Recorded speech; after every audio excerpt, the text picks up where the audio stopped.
Hello everybody, welcome to the Joel Lemmy Show, where today I show you guys how to bleed and install new shocks onto your Axail SCX-10 too.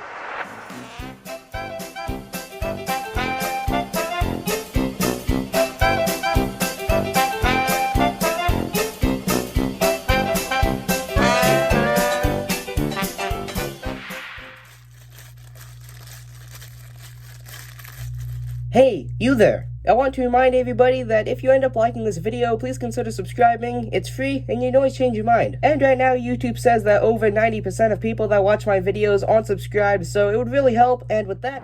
Hey, it's Joel, and welcome back to the Joel Lemmy Show. Today I have some new shocks here that I'm going to be installing onto my Axail SCX-10 too. And now these particular ones I got off of Amazon.com as a set of 4, so this is just one of them, and these all are completely brand new and don't even have any fluid in them yet. So today I'm going to be bleeding these for the very first time as I drop it there. And today is also going to be my very first time bleeding shots of any sort as well. So here I have some 30-pound shock oil that I'm going to be filling these with. Now this is also a new product that my father was kind enough to go out to a local bike shop and get for me, so my thanks and gratitude go out to him. But anyway, I will be linking these shocks in the link in the description, as well as this shock fluid or something similar if I can't find it in the description of the video, just in case you guys want to take a look at any of those, as these shocks, in my personal opinion, were actually priced very reasonable and have some absolutely amazing reviews. But anyway, let's go ahead and hop down to the desk and take a look at the first steps of actually bleeding and installing these onto the RC core.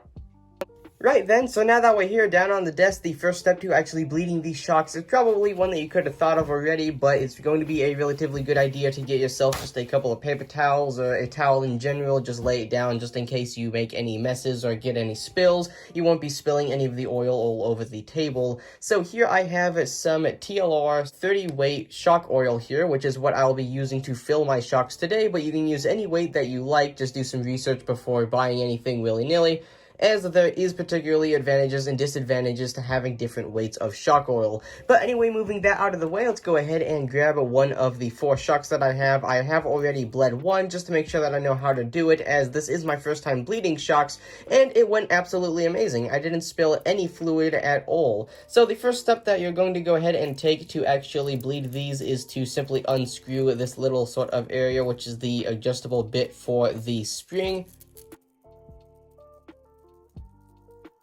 And that is just so that we can actually go ahead and get a grip onto this area here with some pliers. So I'm going to go ahead and grab this really tight so that I don't get any slipping and scratch anything. And then you can see we can go ahead and unscrew this top portion. And then once you have it loosened, you can go ahead and just use your hand to actually grab this bit and unscrew it, just like that. And then once you have that top section off, you can go ahead and see here that we actually have a nice area in there. And we're going to go ahead and actually compress this really quick and show you guys really quickly why we actually use the shock fluid in particular. And this is something that I actually learned from my father, and I really thought it was fascinating, as I didn't necessarily know this before, so I want to quickly mention it here in the video. So the really small hole inside of this white area of the shock is what that fluid actually passes through, and that is what restricts the shock from actually moving fast like it is currently, whereas right now the only thing that we had in here was actually a little bit of air pressure, and obviously air is air, and air isn't necessarily as restrictive as something like shock fluid, which is why we get the different weights for the advantages in the restriction of how fast the fluid is allowed to move through here, which is what gives you that nice sort of slow, smooth motion in the shock, which is very good for rock crawling. So now that we have this little bit off, we can go ahead and simply just take the shock. We can go ahead and now take our shock fluid, and if you have some new shock fluid here, you'll have to unscrew this top portion and remove this little spot here. So we'll go ahead and now screw the cap back on, and what we go ahead and do now is pop this open, take the shock, and we go ahead and fill it up.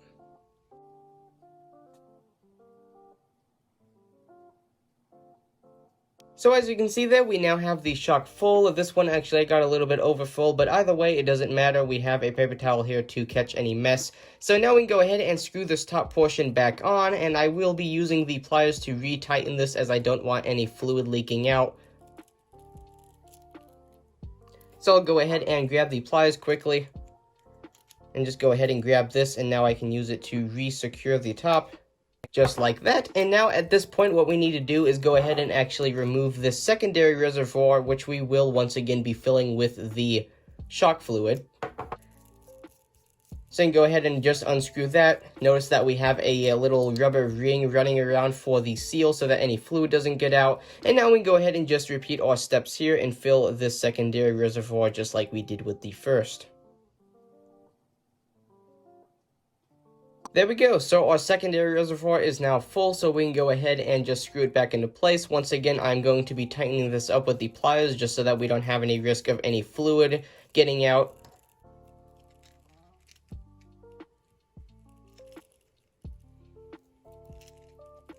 So at this point, that secondary reservoir is now tightened again, so now we can go ahead and take a 7mm bit, as you can see there, and actually remove this bleeding cap.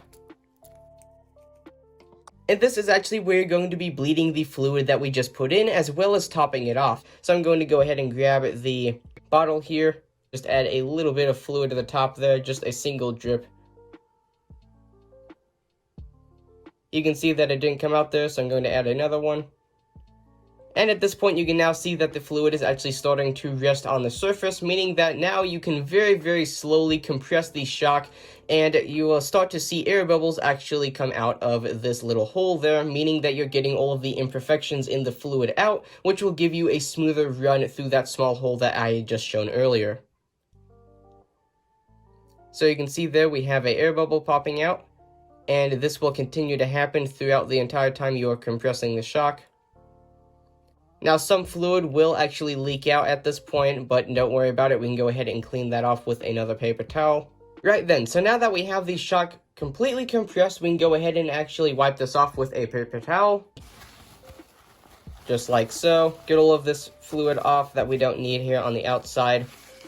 And then we can go ahead and take that little filler cap from earlier, tighten it back on, and at this point, once that is tight, now this shock is completely bled and ready to go. So as you can see now, we have a much slower and much more fluent motion than we did before with, say, a shock here that is not bled, which is a lot faster and not nearly as smooth as this one, which is one quieter and has a much slower and fluent motion as opposed to this one. But anyway, with that being said, now that I've actually shown you guys the full process of bleeding this shock, I'm going to go ahead and get you guys over to a quick time lapse where I'm going to bleed the other three. So let's go ahead and take a look at that now.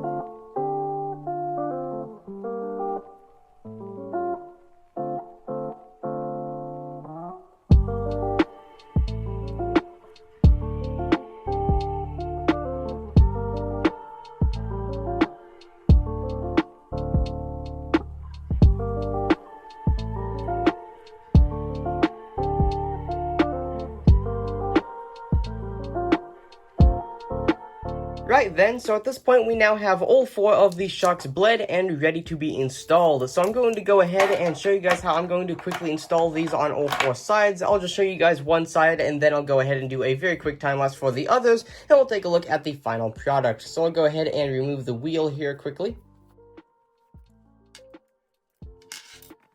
Right then, and with the wheel off, we can go ahead and remove the screw here that connects the shock to the shock tower, as well as the screw here at the bottom that connects it to the axle. Let's go ahead and do that now.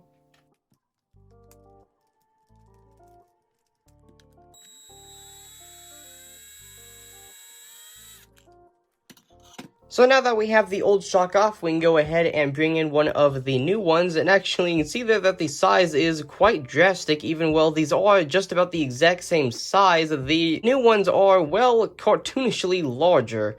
But anyway, we'll go ahead and first put in the bottom screw that connects the shock to the axle, and then we'll go ahead and put in the top one that connects it to the shock tower.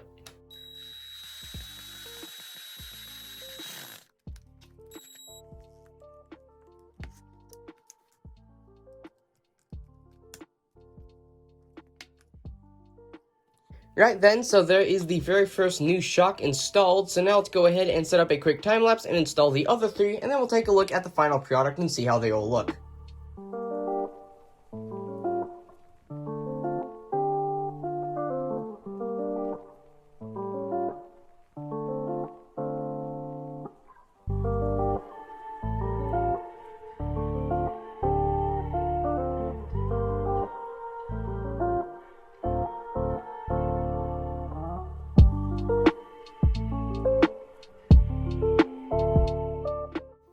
Right then, so now that we have all 4 shocks installed, I want to quickly install these as well. So these are some aluminum red shock towers that I actually got off of Amazon, so I will link these in the description, as well as the shocks and the shock fluid that I used in today's video in case you want to pick up any of these products. But anyway, let's go ahead and jump back into a short time lapse of installing these, and then we'll go ahead and take a look at how all this stuff turns out in the end, and that will conclude today's video.